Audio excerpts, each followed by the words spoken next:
आपलं page save झालं. Next आपण लास्ट पेजवर आलेलो आहे अपलोड डॉक्युमेंटमध्ये. इथे आपल्याला डॉक्युमेंट अपलोड करायचे. Part plan of sanction development plan और रिजनल प्लॅन. तर जे काही असेल ते डॉक्युमेंट इथून आपण अपलोड करू. लास्ट अप्रुव्हल रिपोर्ट, अप्रुव्हलचा जो रिपोर्ट असणार आहे तो आपण इथून अपलोड करणार आहे. सर्व्हिस डाटा एंट्रीचे जे काही फॉर्म इथे दाखवते, proposal details, plot details, building details, आपण वन बाय वन सर्व फिलअप केले. हे लास्ट आपलं फायनल होतं अपलोड डॉक्युमेंट. आपण हे अपलोड करूया. Document uploaded successfully. ओके. हे पहा, आपल्याला इथे प्रपोजल नंबर, आपल्या इथे प्रपोजल नंबर जनरेट झाला, प्रपोजल कोड जनरेट झाला, ऍप्लिकेशन नंबर इथे पहा आपल्याला जनरेट झालेले आहेत. आपण इथून फायनल सबमिट करणार आहे. अशा प्रकारे आपली सर्व्हिस डाटा एंट्री रेसिडेन्शियल साठी आपली पूर्ण झाली. हे पहा, service data entry for building permission has been completed. आपण जे काही डाटा फिलअप केलाय त्याचा एक फॉर्म मध्ये पूर्ण डिटेल्स आलेले आहेत. आपण इथून प्रिंट पण करू शकतो. ते जे काही डाटा फिलअप केलाय ते पूर्ण बरोबर टाकला का आपण इथून एकदा क्रॉस चेक करून घ्यायचं. आपण हे फॉर्म क्लोज करू. आता हे ऑथॉरिटीकडे जाईल. प्रपोजल तुमचं सर्व्हिस डाटा एंट्री केलेलं ते तिथून अप्रूव्ह केल्यानंतर आपण जे रेग्युलर बिल्डिंग परमिशन साठी टीपी क्लायंट प्रोजेक्ट मध्ये जातो तिथे तुमचा हा प्रपोजल नंबर शो होईल. हे पहा, आपण प्रपोजल नंबर 7879. ठीक आहे.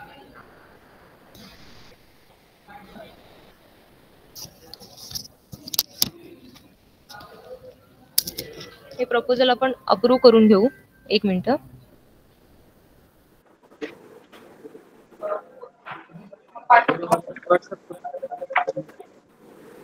आता आपण रिवाइज साठी जाणार आहे. त्यामध्ये आपण आता रेग्युलर आपल्या टीपी क्लायंट मध्ये जे टीपी क्लायंट प्रोजेक्ट आहे ऑप्शन ते क्लिक करू. त्यानंतर न्यू प्रोजेक्ट. स्क्रीन शेअर होत नाही ना मॅडम, पण आवाज येतोय फक्त. स्क्रीन दिसते मला. तुमचा नेटचा इश्यू असेल एकदा चेक करा. मला स्क्रीन तर दिसते. बाकीच्यांना दिसत आहे का स्क्रीन? का सर्वांना इश्यू आहे? हो दिसत आहे. दिसते मॅडम, दिसते. तर एकदा नेट चेक करून घ्या तुम्ही. Okay okay. आपण कंटिन्यू करू. बंद करा. इथे प्रोजेक्ट डिटेल्सचा पेज ओपन झालेला आहे. मॅडम व्हॉइस ब्लर होतोय.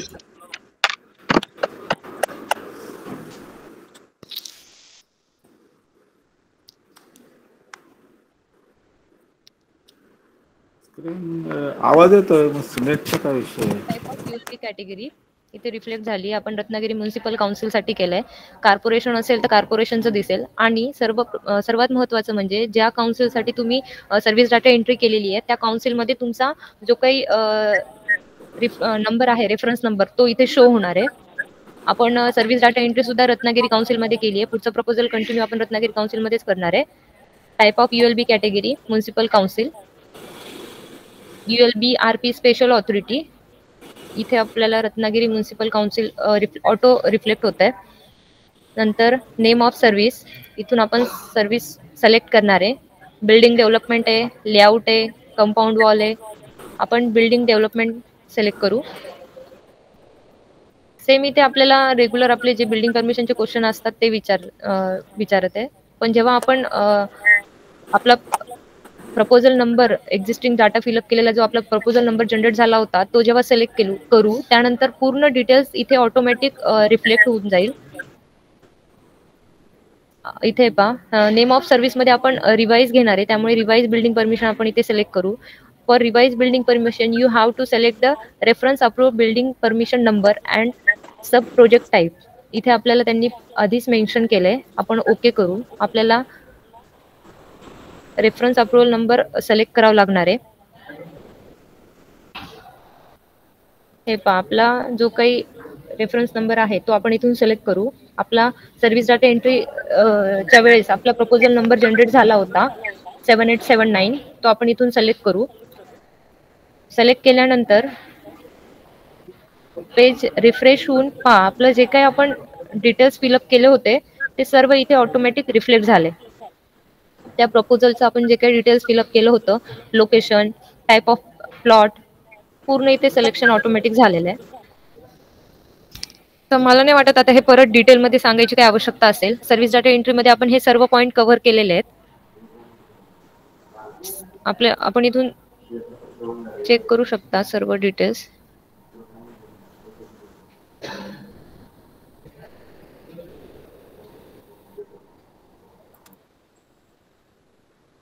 ऍडमिनिस्ट्रेटिव्ह वॉर्ड नंबर आपण इथून सिलेक्ट,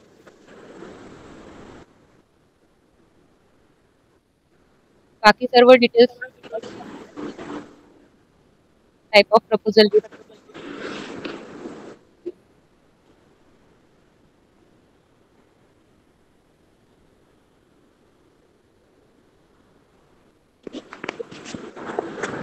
पर्सन, आपल्याला हे upload DPRP part plan upload करावं लागेल. एक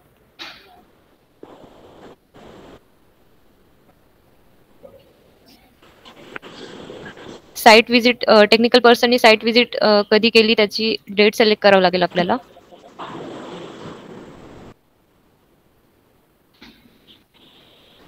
information save successfully, okay.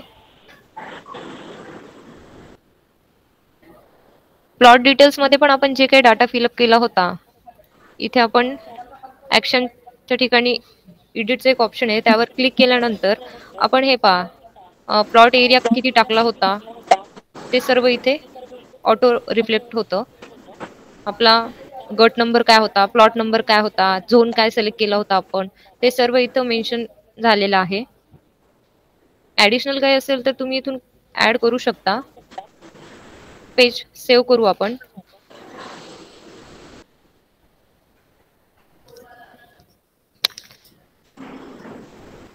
Next करू. अदर डिटेल्स मध्ये जेव्हा आपण सर्व्हिस डाटा एंट्री मध्ये पाहिलं, आपल्याला अदर्स डिटेल्स तिथे पण ऑप्शन शो होत होतं. त्यामध्ये जे काही अदर डिटेल्स होते ते आपण इथून फिलअप करू शकता. इथे पण विचारलेले whether application is as per provision of table number 7.1 higher FSI मध्ये जर तुम्ही ऍप्लिकेबल असेल तुम्ही तर इथून यस करायचंय. ऍडिशनल FSI इथे मेन्शन डिटेल्स पुढचे तुम्हाला मेन्शन करावं लागेल, पण सध्या नो करू.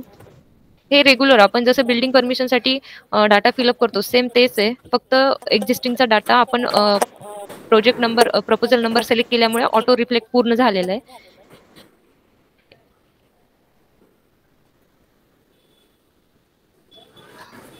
Save and next. Are you doing excavation for building construction? No.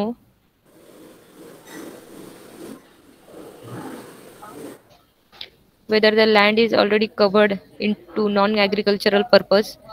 आपण जे क्वेश्चन विचारत आहे ते आन्सर करायचे आहेत यस नो फॉर्म मध्ये. सेव्ह करून नेक्स्ट करू. हे पहा इथे आपल्याला बिल्डिंग डिटेल्स ते पण सेम आपण बिल्डिंग नेम ए टाकलं होतं एक्झिस्टिंगचं पूर्ण डिटेल्स. इथे ऍक्शन मध्ये इथे एडिट वर जर क्लिक केलं यस, तर रिवाइज मध्ये जर तुम्हाला काही चेंजेस करायचे असतील ऍडिशनली तर तुम्ही इथे ऍड करू शकता. फ्लोअर जर आपल्याला ऍडिशनल करायचा आहे, आता आपण रिवाइज मध्ये काय करू, एक ऍडिशनल फ्लोअर करू. आधी आपलं ग्राउंड फ्लोअर होतं, आता आपण फर्स्ट फ्लोअरचे पण डिटेल्स ऍड करू यामध्ये.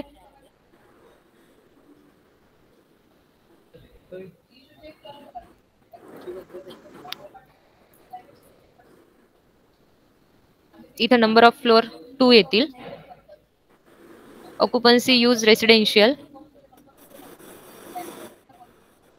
ऍडिशनल आपण इथे एक फ्लोअर ऍड केलेला आहे. सेव्ह करू.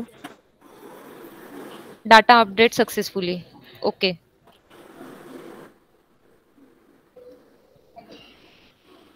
हे पहा इथे आपलं सेकंड म्हणजे फर्स्ट फ्लोअरचे जे काही डिटेल्स फिलअप केली ते पण इथे ऍड झालेले आहे. फ्लोअर डिटेल मध्ये पहा आधी आपण ग्राउंड फ्लोअरचे डिटेल फिलअप केले होते, आता आपण रिवाइज मध्ये फर्स्ट फ्लोअर ऍड केलेले आहे ते इथे आपल्याला डिटेल्स दिसत आहे.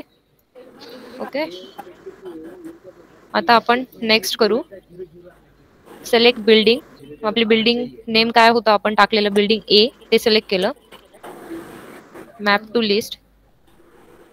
मॅप टू लिस्ट केल्यानंतर आपले फ्लोअर नंबर, फ्लोअर नेम, त्याची हाईट पूर्ण इथे मेन्शन झालेलं आहे. इथून आपण आता हे फायनल सबमिट करूया. Your information save successfully. अशा प्रकारे आपण रिवाइज बिल्डिंग परमिशनचे डिटेल्स फिलअप केलेले आहेत विथ सर्व्हिस डाटा एंट्री. तर यानंतर ट्रेसिंग मध्ये आपण पार्ट कसा ट्रेस करायचा आहे प्रत्येक ते आपल्याला पराग सर सांगतील. इथे टीपी क्लायंट प्रोजेक्ट डिटेल्स मध्ये गेल्यानंतर हा आपला प्रोजेक्ट कोड आताचा जनरेट झालेला आहे 02099. टेस्ट 1 प्रोजेक्टचं नाव होतं आपलं आणि इथे ऑनलाईन फायनल सबमिट डन झालेलं आहे. ऑफलाईन पेंडिंग दाखवते. आता ट्रेसिंग केल्यानंतर आपण ऑटोकॅड मधून जेव्हा फायनल सबमिट करू तेव्हा इथे हे पेंडिंगचं डन होऊन जाईल. म्हणजे दोन्ही आपलं सबमिशन डन झालेलं आहे. आता आपण ट्रेसिंगचा पार्ट कंटिन्यू करू. पराग सर करतील.